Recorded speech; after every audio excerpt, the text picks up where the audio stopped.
It's always nice when we have a first-time visitor joining us on Philly Pressbox Radio, and that is the case right now. Let's say hello to Mike Shute. Hey, Mike. Hey, how are you? I'm all right. So, Mike, you're the president-elect of the Philadelphia Sports Writers Association. When do you officially ascend to the presidency? Well, I'm not 100% sure when, but I think it's June 1st, at the end of May, beginning of June. So yeah, that'll be my opportunity to step into that role that's been held by currently Mike Luongo is the president. So I'll be able to hopefully fill his shoes admirably, minimally. Well, hey, I know the PSWA has been around for a long, long time. It's pretty amazing how long, in fact. What can you tell the folks about the incredible history of the PSWA? Well, it started in 1904, as you might imagine. It was a room full of sports writers. The cigar smoke was flying. They were trying to come up with some way to kind of organize themselves and do some things together. And that was kind of the way things were born. And since then, they've had a banquet pretty much annually, minus winter of 2021 due to COVID. So this year will be our 120th banquet overall.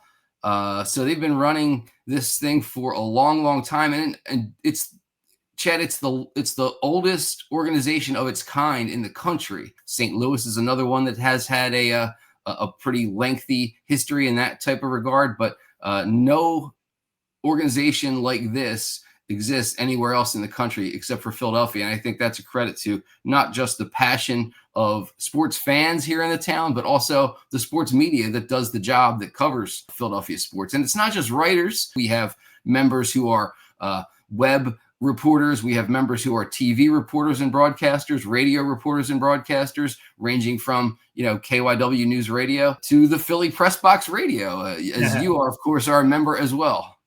Absolutely. Hey, I don't know if you know any of these names, but if you do, it'll be great. This will blow people's minds. Who are some of the honorees like 90, 100, 110 years ago? Well, I do have our program from last year in front of me, so I can fire off some names from that list if you want to hear some pretty wild stuff. I remember looking at that list one time, and you just imagine it's 1928 or 1935, and some of the names that we had of the PSWA back then. Well, if everyone remembers a name from baseball, 1939, Jerome Dizzy Dean was the organization's most courageous athlete that year.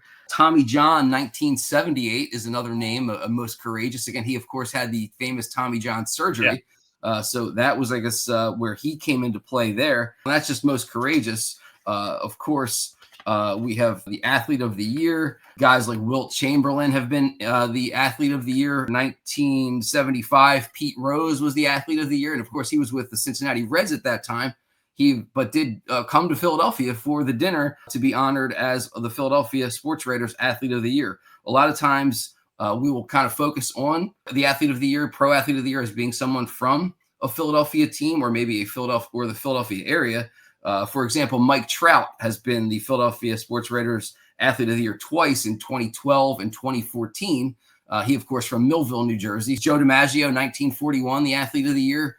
Chet. So, I mean, we've got a rich history. Muhammad Ali as well. There's a famous picture that's out there. Mike Schmidt and Muhammad Ali sitting at dinner, both wearing their tuxedos, chatting it up while they're enjoying their salad. So it's kind of cool to see the amazing history and the names that you can just kind of rip through. And we do have a complete list of our past award winners on our website at phillysportswriters.com. So you can check that out as well if you're interested in the history. If anyone is, feel free.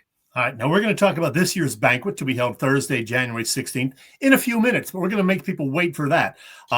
Ahead of that, let's talk about the Philly sports scene. First of all, what is your confidence level in the Eagles 9 or 10 days ahead of their first playoff game, whether it be against the Commanders or Packers? Well, I've seen them play against both teams. Obviously, the Packers was on TV, but I, have been able to see both games. And I personally, I mean, the way the Packers have been playing, you kind of, I think, might want to save them for a little bit later because their offense has been pretty good. But and I think, when the Eagles played the Commanders in that loss, that 36-33 loss recently, that was a little bit I don't want to say misleading, but you had Jalen Hurts get injured with a concussion, which he's still trying to recover from, and is still kind of, I guess, listed as questionable. Not that he's going to play this week anyway. Neither he nor any of the other starters will really be seeing any time or much time, depending on who it is. But if you're asking me, you want to play the easiest possible team, I feel that the Redskins is the easier matchup for the Eagles, just given, a rookie quarterback in the playoffs, what the Packers were able to do last year with their young team. They kind of marched a bit through the playoffs as well. So, Redskins for sure. But, the Eagles will get a chance to kind of rest everybody this week. That'll be huge. Packers and I still call them the Redskins. I can't stop. It's ingrained in my head.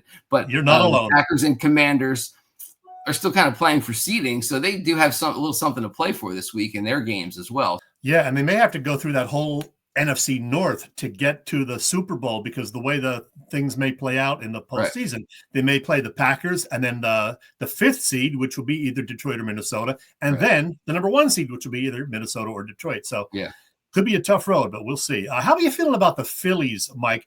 The Phils haven't really made any huge moves since last season ended earlier than we hoped in October. They made, a bullpen pickup, a fifth starter. What's your feeling on the Phils going into 2025? Well, I think the starter that they picked up, Jesus Luzardo from the Marlins, I think he's struggled a little bit in the last couple of years. He's been coming off of injuries, though. He had a really good season. I think it was 2022 or 2021. He's got some history there where he's performed really well. He's a left-hander, so he brings that to the table as well.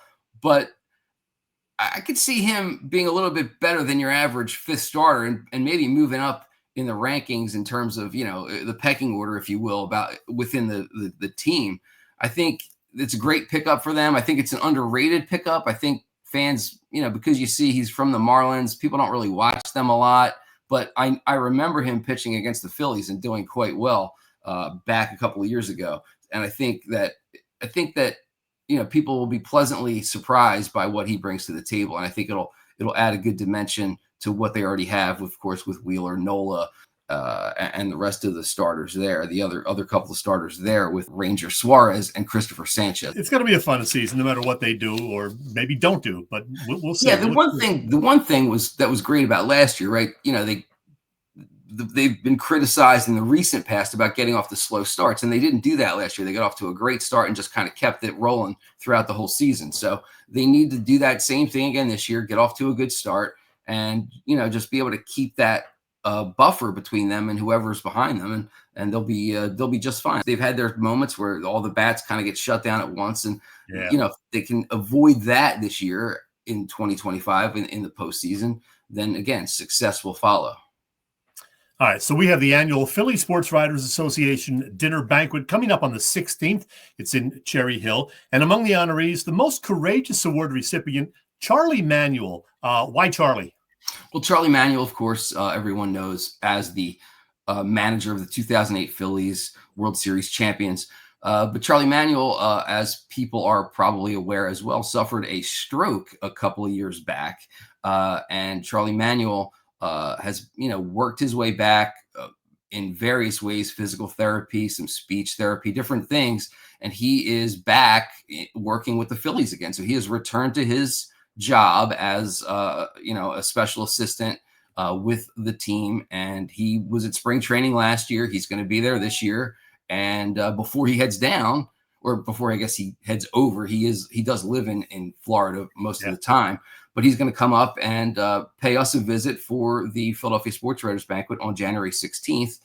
We're honoring him for overcoming, that health issue and returning back to baseball. And it's amazing. Charlie's been in the game for a long, long time as a player, in the minors, in the majors, as a coach and as a manager. Now, of course, in the role he has now with the Phillies. And everyone loves Charlie Manuel. Everyone is glad that he's recovered and, on a healthy path. And, we're there to celebrate him, not just for, what he has done in the past couple of years, but, his body of work here in Philadelphia. He's a fan favorite. And, we're glad that we can honor him and glad he's able to join us for this special evening. Among the other honorees, Michael Barkann, Bill Giles, love Bill Giles. And I think it's very cool that the PSWA is honoring the USFL 1984 champion Philadelphia Stars, who really did have a bunch of great players, several of whom, went on to the NFL and made a mark there. I was actually a college classmate at Penn State with quarterback Chuck Fusina. Caught up with him, I think this was in 2016. Do you know what players might be there representing both the Philadelphia and Baltimore Stars? Chuck is scheduled to come. He's supposed to be there. Ideally, as far as I know, he's going to be on the dais sitting with former GM of the team, Carl Peterson. The two of them will be up there. And there are going to be other players as well. Unfortunately, Jim Mora, the head coach, was hoping to make it, but he had a schedule snafu, so he's not going to be able to be there. But we will have other players from the team. I understand Kelvin Bryant is supposed to be coming, the great running back for that team, number 44. You have John Bunting, the former Eagles linebacker, who before joining the Stars of the USFL was a linebacker on that Eagles team that played in the Super Bowl in 1980 against the Raiders. He will be joined by Ken Dunnick, also a former Eagle on that same Super Bowl team who played tight end for both those teams, the Eagles and the Stars. But those three guys will definitely be there along with Fusina and Peterson. So they're going to have a pretty good representation of former players who are going to be joining us in a couple of weeks on January 16th at the Doubletree by Hilton there on Route 70 in Cherry Hill. We've had the dinner there for many years. Mike, we got 1 minute left. I've been to about a dozen PSW banquets since 2010. I remember meeting the legendary Bill Campbell there in 2011. I got to interview Phil skipper Rob Thompson last year. How can people interested in attending the January 16th banquet in Cherry Hill get tickets? Well, there's a great spot on our website. You can do everything right online. There you see it right there. phillysportswriters.com/buy-banquet-tickets, or just go to our main homepage, phillysportswriters.com, and then you'll see a couple of links for ticket information and right at the top, as well as on that homepage, there's a little ticket logo a little bit further down as you scroll on the main homepage, and that'll take you to the link as well. You can put all the information in. Tickets are $99 per person. If you have a big group, you want to put together a group and head out, you can get a table of 12, and there's a discount on that where you're only paying for 11 tickets. The 12th is free. So there's some good opportunities to come on out, enjoy a great meal, enjoy a great night, listen to some people speak about their careers. Again, you mentioned Michael Barkann. He's our Bill Campbell Award winner as the Broadcaster of the Year. We have Matt Breen from the Philadelphia Inquirer. He is our Stan Hochman Award winner. Those two awards are relatively new for us over the years as we've begun to honor some of our own as well. But it's a great night. You mentioned Charlie. You mentioned Bill Giles. One winner of one of our annual awards in particular that people might find interesting, Caitlin Clark is our Amateur Athlete of the Year. She unfortunately cannot be there. She has a commitment with a new basketball league that's starting up, and they play that weekend, so she's not able to do this, but we are supposed to be receiving a video from her, and there's some other big winners as well that we'll be happy to celebrate. One in particular that Philly folks might really enjoy and be really pleased about, Chet, is Dick Allen getting to the National Baseball Hall of Fame this year. Yeah, he will have some family representation there. They're going to speak and talk about him and what it means to him, to them and their family, about him getting into the Hall of Fame this year. That was kind of a pretty big, joyous occasion. I saw some great videos of the family celebrating. So certainly it'll be awesome to hear what they have to say and celebrate his success. Absolutely. Mike, this was great, as I expected. See you at the banquet at the Doubletree by Hilton in Cherry Hill on the 16th. Thanks for visiting Philly Pressbox Radio. Awesome. Thanks for having me. Hope to see you there and hope to see a lot of your viewers there as well. It's going to be a really great night. And again, 120 years we've been doing this, so we must be doing something right, I guess. I don't know.